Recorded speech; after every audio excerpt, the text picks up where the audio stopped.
श्रीमती आराधना शुक्ला जी, विशेष सचिव वेदपति मिश्र जी, श्री शंभू कुमार जी, माध्यमिक शिक्षा निदेशक श्रीमती सरिता तिवारी जी, शासन एवं निदेशालय के अधिकारीगण तथा मेरे सभी आदरणीय पत्रकार बंधुओं, दृढ़ प्रतिबद्धता एवं असाधारण क्षमताओं वाले गुणों से संपन्न प्रदेश के तेजस्वी, जनप्रिय एवं दूरदर्शी माननीय मुख्यमंत्री जी द्वारा विभिन्न ऐसे अहम निर्णय तथा कल्याणकारी योजनाओं की शुरुआत की गई है जिनके द्वारा आम आदमी के जीवन स्तर में उन्नयन हुआ है। माननीय मुख्यमंत्री जी की प्रेरणा से माध्यमिक शिक्षा विभाग द्वारा 100 दिवस और आगामी 6 माह, 2 वर्ष, 5 वर्ष की कार्य योजना बनाई गई है। कार्य योजना का लक्ष्य सभी विद्यार्थियों को माध्यमिक स्तर की शिक्षा जारी रखने के लिए समान अवसर सुनिश्चित करते हुए ज्ञान, कौशल और राष्ट्रीयता विकसित करने वाली गुणवत्तापरक शिक्षा उपलब्ध कराना है। इसमें असेवित बस्तियों में विद्यालय उपलब्ध कराने, शिक्षा प्रणाली में गुणवत्ता बढ़ाने और समसामयिक बनाने पर बल प्रदान किया गया है। इन योजनाओं को तैयार करने में राष्ट्रीय शिक्षा नीति 2020 की संस्तुतियों को प्रदेश में लागू करने के लिए बनाए गए रोड मैप के लोक कल्याण संकल्प पत्र 2022 के माध्यमिक विद्यालय नवीनीकरण मिशन के अंतर्गत उल्लेख की गई प्राथमिकताओं को ध्यान में रखा गया है। ये सर्वविदित है कि तकनीक के प्रयोग से ही अल्प प्रयास एवं अल्प समय में विषय के संबंध में पूरक जानकारी प्राप्त होगी। इसी आधार पर प्रदेश के विद्यार्थी राष्ट्रीय एवं वैश्विक प्रतिस्पर्धा में सफलता प्राप्त करने के लिए सक्षम हो सकेंगे। इसको ध्यान में रखते हुए शैक्षणिक सुशासन की गुणवत्ता बढ़ाने के लिए पारदर्शिता और जवाबदेही लाने हेतु प्रत्येक क्षेत्र में डिजिटल शिक्षा और शैक्षणिक तकनीकी के उपयोग को बढ़ावा देने के लिए विभिन्न प्रयास किए गए हैं। जैसे प्रदेश में कौन कौन सी विद्यालय कहाँ स्थित हैं, किस बस्ती के निकट हैं, कितने विद्यालय हैं एवं नया विद्यालय बनाने के लिए उचित स्थान क्या है, इसकी जानकारी प्रश्नों के उत्तर देने के लिए सभी विद्यालयों की मैपिंग कर दी गई है और एक वेब पोर्टल विकसित किया गया है जिसका नाम पहुंच रखा गया है। दूसरा मैं बताना चाहूँगी कि स्कूल मैपिंग की इस नवीन व्यवस्था से माध्यमिक विद्यालयों की स्थापना की व्यवस्था और अधिक तर्कसंगत एवं पारदर्शी संभव होगी।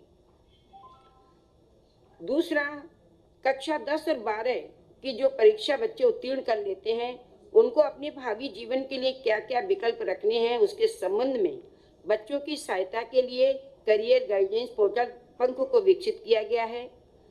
इस पोर्टल पर विद्यार्थियों को उनकी आकांक्षाओं, रुचि और रुझान से मेल खाने वाले विभिन्न करियर पथ का चयन करने और उन्हें कॉलेज, छात्रवृत्ति, कौशल विकास कार्यक्रम, इंटर्नशिप और शिक्षा के विषय में उपलब्ध विकल्पों के बारे में बेहतर सलाह मिल सकेगी। हमने ये भी किया है कि विद्यार्थियों और जन सामान्य को सहजता पूर्वक समसामयिक एवं संदर्भ सामग्री उपलब्ध कराने के लिए ई लाइब्रेरी पोर्टल प्रज्ञान और मोबाइल ऐप विकसित किया गया है। पोर्टल पर ई पुस्तकों के विशाल संग्रह के साथ साथ प्रतियोगी परीक्षाओं, उद्यमिता व स्टार्टअप, NIC, ई ग्रंथालय, उत्तर प्रदेश लाइब्रेरी नेटवर्क की जानकारी उपलब्ध होगी। पोर्टल सभी नागरिकों के लिए उपलब्ध है। अधिक संख्या में पुस्तकों के डिजिटल वर्जन प्राप्त करने तथा प्रदेश के विभिन्न सार्वजनिक पुस्तकालयों में कौन सी पुस्तकें उपलब्ध हैं इसकी जानकारी हेतु जन सामान्य अपने घर से ही पुस्तकों को मोबाइल ऐप पर देख सकेंगे। अगला, किस राजकीय विद्यालय में क्या संसाधन है तथा विद्यालयों में हो रही गतिविधियां क्या हैं इनकी जानकारी करने तथा अनुश्रवण, पर्यवेक्षण एवं निरीक्षण करने के लिए परख पोर्टल हमें विकसित किया गया है। इस पोर्टल के माध्यम से राजकीय विद्यालयों में निर्धारित कार्यक्रम के अनुसार शिक्षण कार्य की प्रगति, शिक्षक एवं शिक्षणोत्तर कर्मचारियों की दैनिक उपस्थिति एवं भौतिक संसाधनों की उपलब्धता का ऑनलाइन अनुश्रवण संभव होगा। विद्यालयों के प्रदर्शन के मानक भी विकसित किए गए हैं, जिनके आधार पर प्रत्येक राजकीय विद्यालय की श्रेणी निर्धारित होगी और श्रेणी निर्धारित होने से विद्यालयों में एक स्वस्थ शैक्षणिक प्रतिस्पर्धा उत्पन्न होगी। विद्यालयों में वेब पेज वेबसाइट हेतु पोर्टल विकसित किया गया है कि यूपी बोर्ड द्वारा मान्यता प्राप्त, सहायता प्राप्त और राजकीय विद्यालयों के विषय में जानकारी हेतु प्रत्येक विद्यालय का वेब पेज बनाया गया है, जो कि उत्तर प्रदेश माध्यमिक शिक्षा परिषद की वेबसाइट पर उपलब्ध है। इस वेब पेज पर जन सामान्य और अभिभावकों के लिए विद्यालय में छात्र पंजीकरण, स्टाफ विवरण, सुविधाएं, विभिन्न क्षेत्रों में प्रदर्शन, परीक्षा परिणाम और विशिष्ट उपलब्धि इत्यादि की जानकारी मौजूद है। इस वेब पेज पर विद्यालयों द्वारा विकसित की जा रही वेबसाइट भी उपलब्ध है, जिसके माध्यम से विद्यालय के विषय में विस्तृत जानकारी भी उपलब्ध हो सकेगी।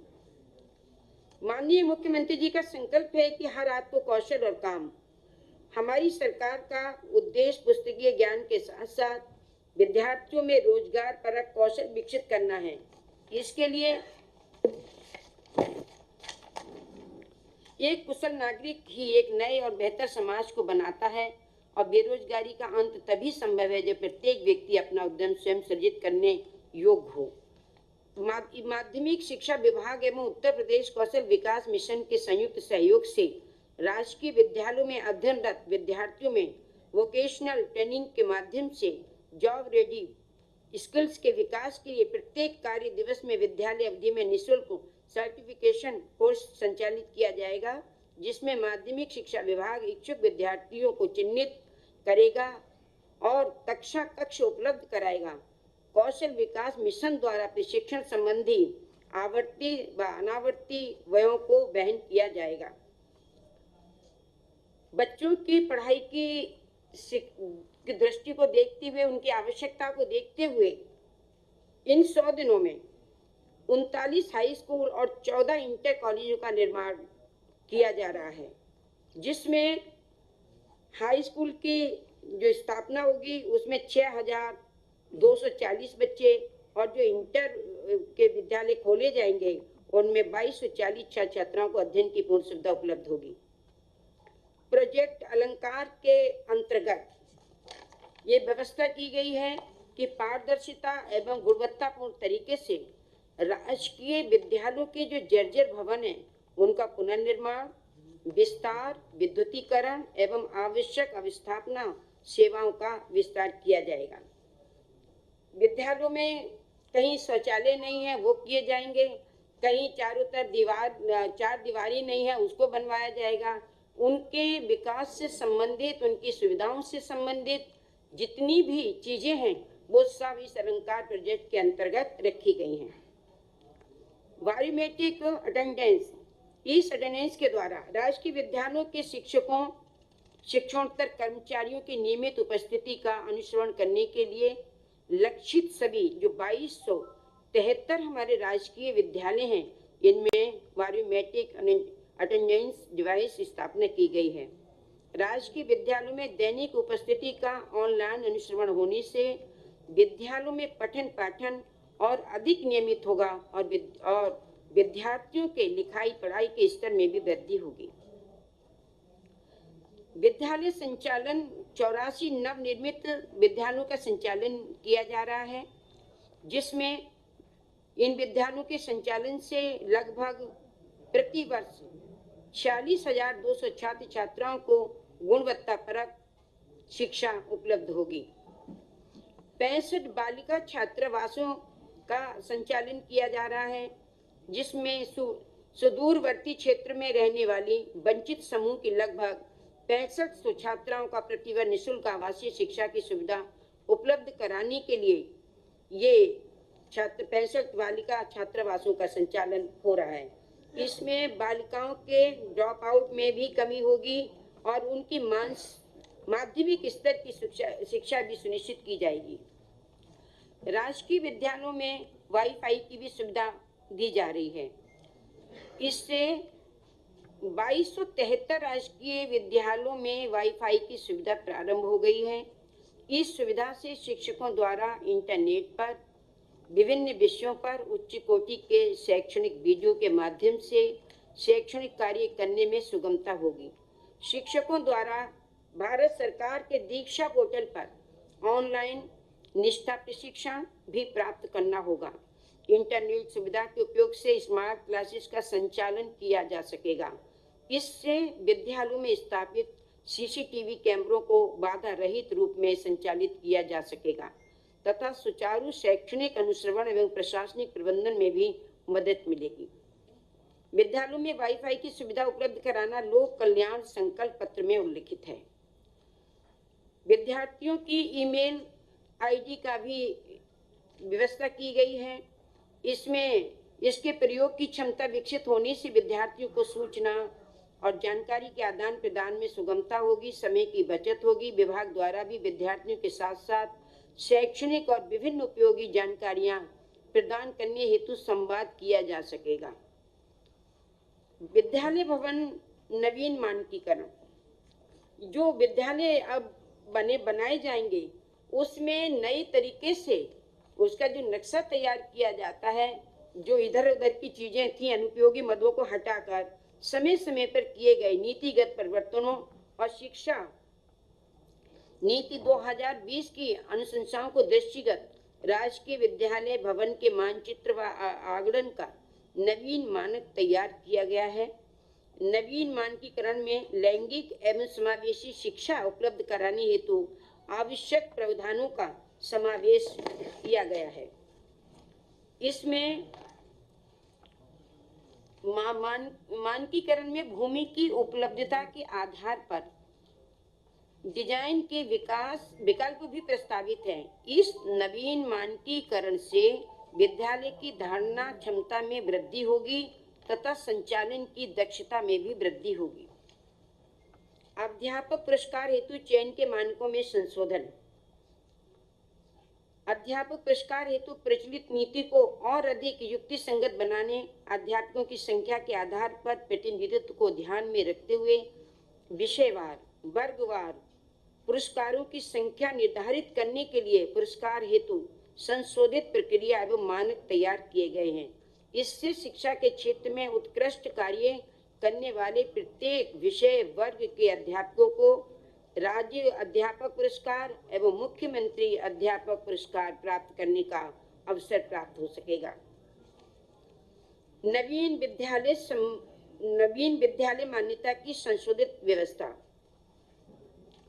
इसमें माध्यमिक शिक्षा परिषद उत्तर प्रदेश प्रयागराज द्वारा दी जाने वाली माध्यमिक विद्यालयों की मान्यता की व्यवस्था को समसामयिक, सरल और प्रक्रिया को ऑनलाइन व पारदर्शी बनाने के लिए मान्यता की शर्तों में संशोधन की कार्य योजना बनाई गई है, जिससे स्कूली शिक्षा में उत्कृष्ट कोटि के अधिक से अधिक विद्यालय स्थापित होने में सुगमता होगी तथा नवीन व्यवस्था में स्कूली शिक्षा में निजी निवेश को प्रोत्साहन मिलेगा।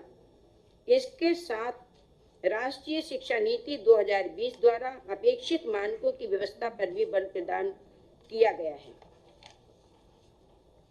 शिक्षकों अधिकारियों के रिक्त पद अध्याचित प्रोन्नति।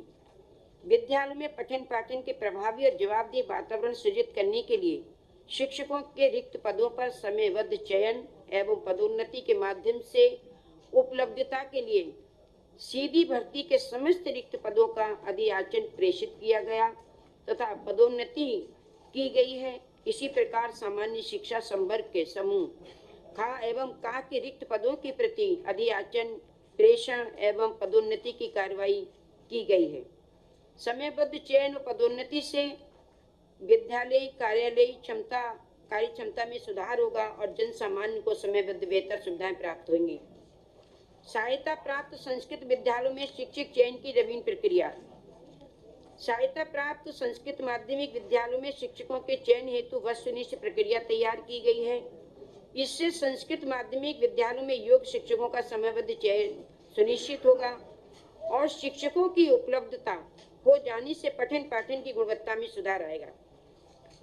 माध्यमिक शिक्षा की पहुंच के विस्तार, अवस्थापना, सुविधाओं के सुदृढ़ीकरण, नवीन तकनीक के प्रयोग, दक्षता संवर्धन और प्रशासनिक अदामिक सुधार के लिए अगले 3 माह में भी अनेक नए कार्यों का क्रियान्वयन किया जाएगा। विभाग द्वारा किए जा रहे अच्छे कार्यों को जनमानस तक पहुंचाने में आप मीडिया बंधुओं का महत्वपूर्ण भूमिका होती है। शैक्षणिक गुणवत्ता उन्नयन के द्वारा राष्ट्र निर्माण के कार्य हेतु सकारात्मक वातावरण बनाने के लिए हमेशा की भांति आपका सहयोग प्राप्त होगा। इसी अपेक्षा के साथ सभी के लिए बहुत बहुत धन्यवाद।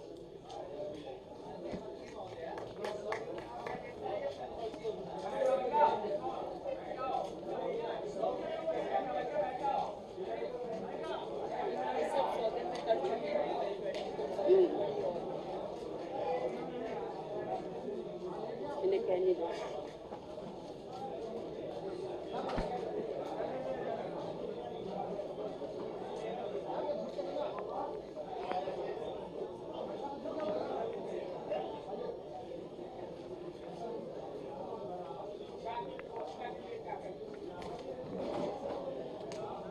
ये सारा शिक्षा की गुणवत्ता के लिए ही तो है जो हमने आपको बताया।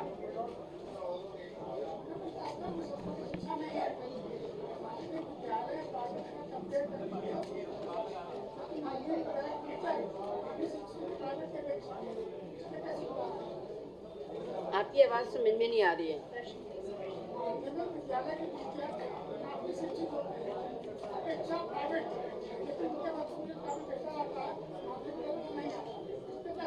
क्या कह रहे हैं समझ में नहीं आ रहा।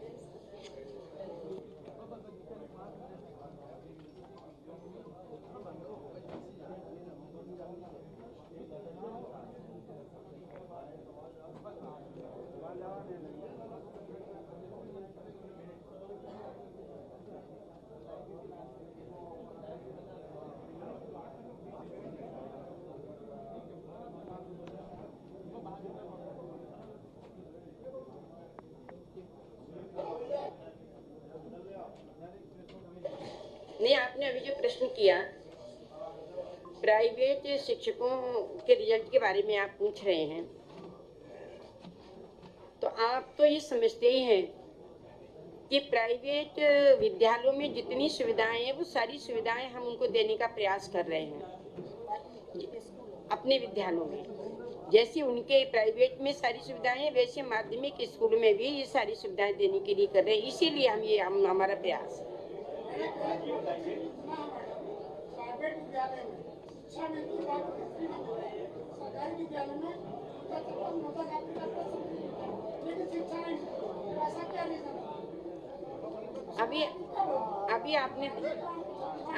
अभी आपने देखा होगा, आप हमारे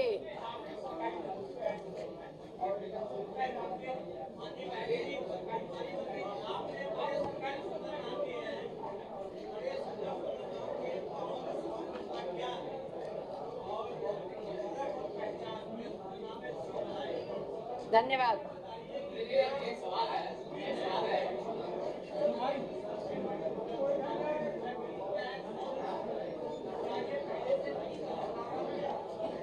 देखिए, पहले से जो कुछ था वो तो था ही, लेकिन हमने उसको और अच्छा बनाने का प्रयास किया है जिससे हमारी शिक्षा व्यवस्था में बढ़िया सुधार होगा।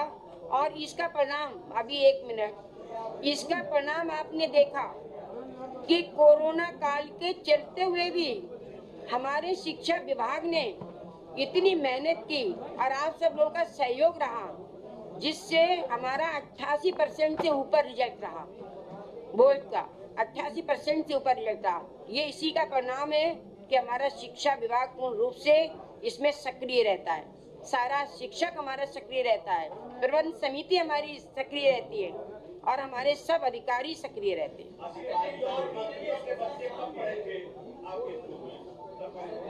वो तो सारे पढ़ रहे हैं, उसमें क्या है? नहीं, वो तो अपनी मन की बात है। आप पढ़ाइए, मैं पढ़ाऊं, उसमें क्या है? इसमें कोई प्रतिबंध, ये प्रजातंत्र है, प्रजातंत्र में कोई प्रतिबंध नहीं है, कहीं पढ़ाइए।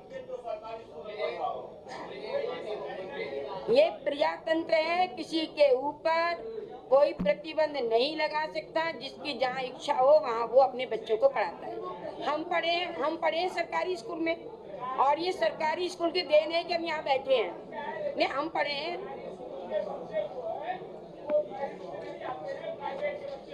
आप नोट कर लीजिए, मैं पढ़ी हूँ सरकारी स्कूल में, रब्बा वाले स्कूल में, नोट कर लीजिए। हाँ, देखिए सरकारी स्कूलों का इतना बड़ा महत्व है कि मैं यहाँ बैठी हूँ। अब ये पढ़ाने की बात है कि लोग पढ़ाए ना पढ़ाए अपने बच्चों को।